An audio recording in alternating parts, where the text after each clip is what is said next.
National Weather Service in Lincoln has issued a severe thunderstorm warning for southwestern Cumberland County, northern Effingham County, until 8 p.m. At 7:31 p.m., a severe thunderstorm was located near Beecher City, or 9 miles west of Effingham, moving east at 45 miles per hour. Expected hazards include 60 miles per hour wind gusts and half-dollar-size hail.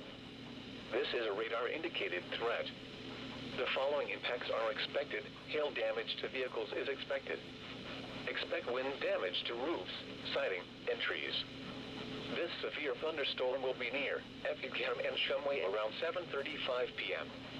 to Tupperless around 7:45 p.m. Montrose around 7:50 p.m. This includes the following highways: Interstate 57 between mile markers 153 and 168.